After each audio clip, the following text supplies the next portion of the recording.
Waalaikumsalam.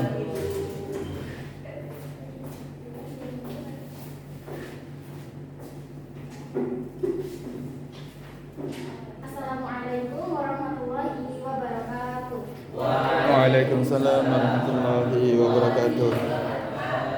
Gimana kabarnya anak-anak sekalian? Alhamdulillah, luar biasa. Allahu Akbar. Sebelum memulai pelajaran itu mau absen dulu. Hari ini siapa yang nggak masuk ya? Sutris. Oh, sudah kenapa? Sakit.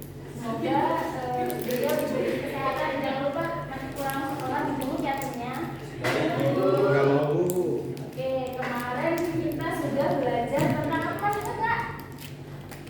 Piagam Madinah, Bu. Nah, kemarin kita belajar tentang piagam Madinah. Bagaimana perjanjian-perjanjian yang telah dibuat oleh Rasulullah untuk kaum Madinah. Kemudian Rasulullah setelah itu ada perjanjian Hudaybiyah. Jadi di perjanjian itu ada seorang kafir yang melanggar peraturan tersebut. Jadi Rasulullah kemudian menyatakan perang.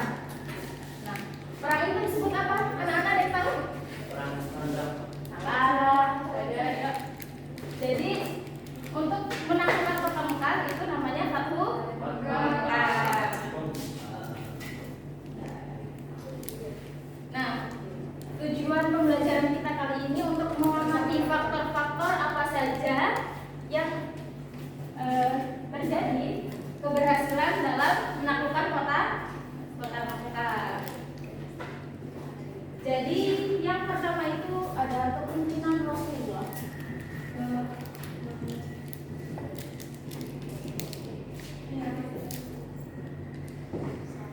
Jadi Rasul ini kira-kira nih anak-anak tahu nggak Rasul itu dalam menaklukkan kota Mekah kali ini perangnya itu menggunakan kekerasan atau tidak? Tidak. Pintar sekali. Aplaus buat anak-anak kalian. Nah, jadi salah satu faktor utama keberhasilan Fathu Mekah ini adalah kepemimpinan Rasulullah yang tidak menggunakan kekerasan dalam berperang. Padahal kan saat itu Rasul dan kaum muslimin diusir dan disakiti oleh kaum Mekah, kaum kafir Quraisy. Apakah Rasulullah balas dendam? Tentu Tidak. Nah, Rasul ini melarang untuk melakukan perang dan perusakan kota Mekah. Jadi dakwah yang dilakukan Rasulullah itu menggunakan akhlak dan kebijaksanaan, dan itu menjadi titik balik kejayaan Islam.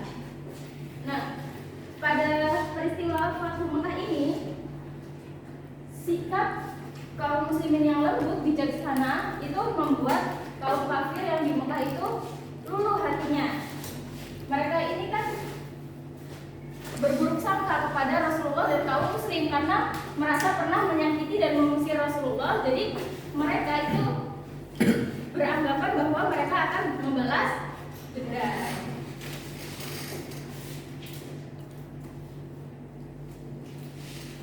Nah, saat Rasulullah berperang itu menggunakan salah satu metode perang, yaitu menggunakan perang urat syaraf. Kira-kira ada yang tahu nggak perang urat syaraf itu seperti apa, anak-anak?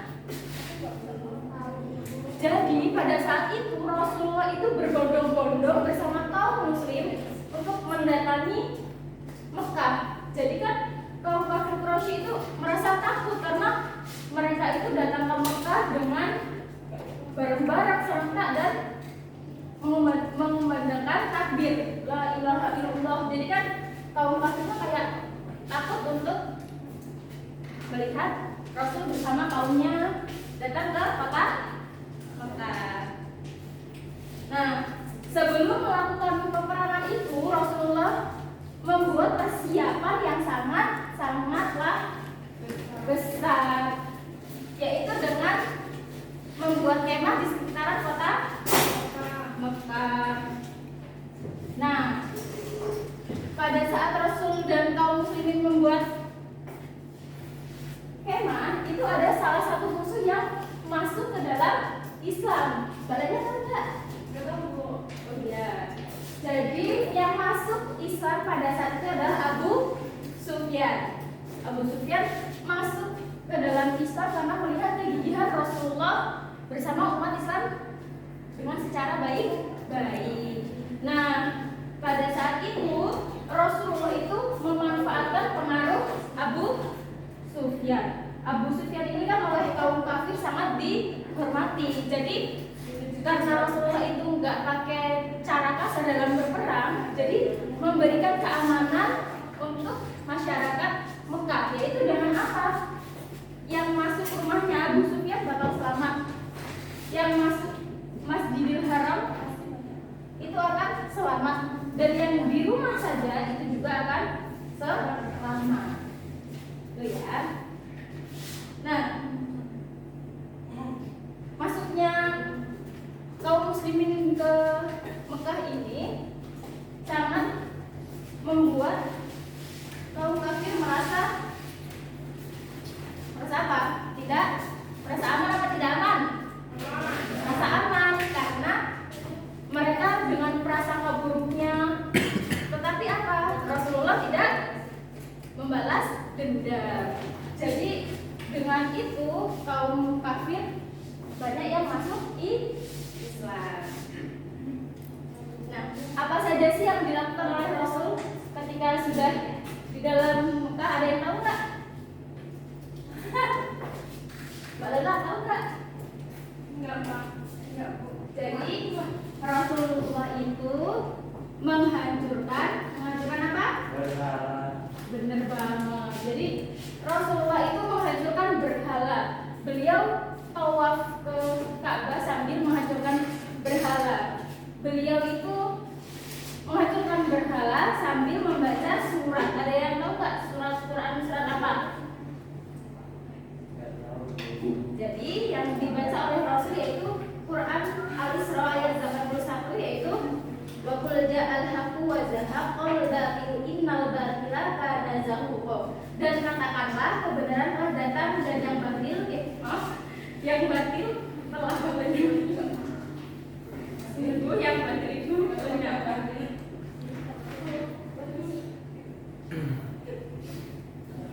Jadi Rasulullah itu setelah menghancurkan Ka'bah itu tidak langsung masuk Ka'bah. Kenapa? Karena Ka'bah akan disucikan terlebih dahulu. Dengan cara apa?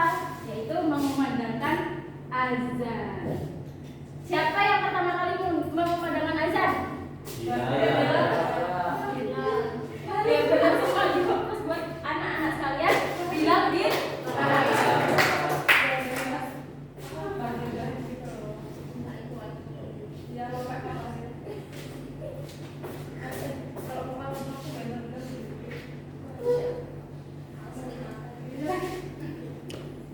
Nah, itu tadi ya, anak-anak sekalian. Setelah semuanya ini dilakukan oleh Rasulullah,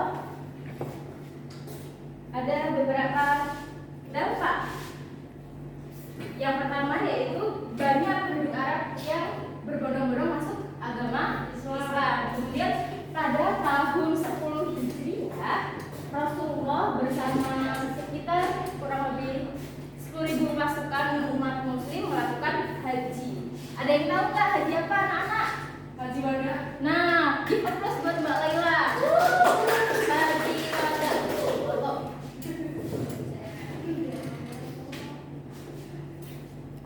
Nah, setelah itu kaum Madinah ini khawatir karena Rasulullah sudah apakah Rasulullah akan kembali ke Madinah? Kira-kira ada yang tahu tidak? Tidak. Jadi, ya anak-anak, Rasulullah setelah 19 hari ke Mekah kembali lagi ke Madinah. Rasulullah itu sangat setia kepada kaum Ansor. Rasulullah mengatakan sudah tidak ada lagi berjihad ke Madinah, tetapi berjihad tidak ada berhijrah, tapi berjihad melalui hati dan niat. Jadi ini anak-anak faktor keberhasilannya yaitu strategi damai dan perangkulan syaraf, jaminan keamanan bagi penduduk Mekah, pemanfaatan pengaruh Abu Sufyan, dan sikap pemaaf Rasulullah.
negeri. Wassalamualaikum